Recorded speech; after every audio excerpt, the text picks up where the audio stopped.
உங்களுக்கு ஆண்டவர் பயமுள்ள ஆவியை கொடுக்கலன்னு சொல்லுங்க. உங்களுக்கு என்ன கொடுக்கல? பயமுள்ள ஆவியை கொடுக்கல. ஆமீன் சொல்லுவோம், ஆமீன் சொல்லுவோம்.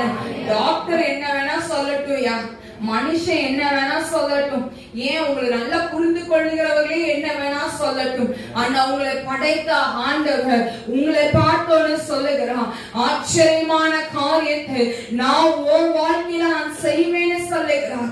ஆமீன் சொல்லுவோமா, ஆமீன் சொல்லுவோமா. ஆராய்ந்து முடியாத பெரிய காரியங்களையும் எண்ணி முடியாத அதிசயங்களையும் நான் உன் வாழ்க்கையில நான் செய்வேன், நான் உன் வாழ்க்கையில நான் செய்வேன். மனுஷன் பார்க்கிற விதத்துல உன்னை நான் பார்க்கல, உன்னை பார்க்கிற விதமே வித்தியாசம் உள்ளது. உங்களை பார்க்கிற விதங்கள் வித்தியாசம் உள்ளதுயா.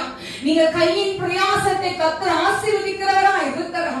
மனுஷ ஊழியக்காரர்கள் ஒரு கலச தண்ணீரை கொடுத்தாலும் அதை பார்க்கிற ஆண்டவரா இருக்கிறார். ஆமென் சொல்லுங்க, ஆமென் சொல்லுங்க.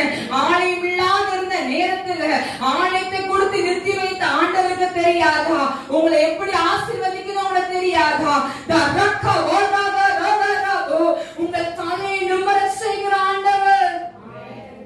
ஒரு பயத்தை பார்த்து, ஒரு சஞ்சலத்தை பார்த்து நம்ம பயந்த மூஞ்சி புஃபுன்னு வச்சுதான் என்ன நடக்குமாங்க?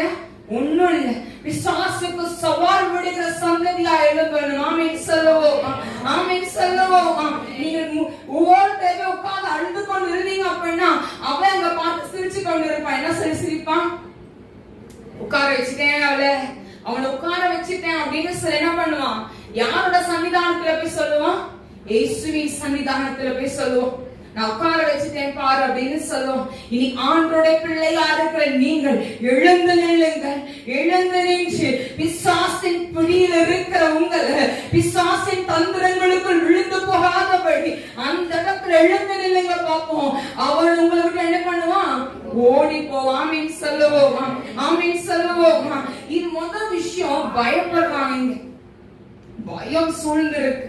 இரண்டாவது பாருங்க 13ஆம் வசனத்தை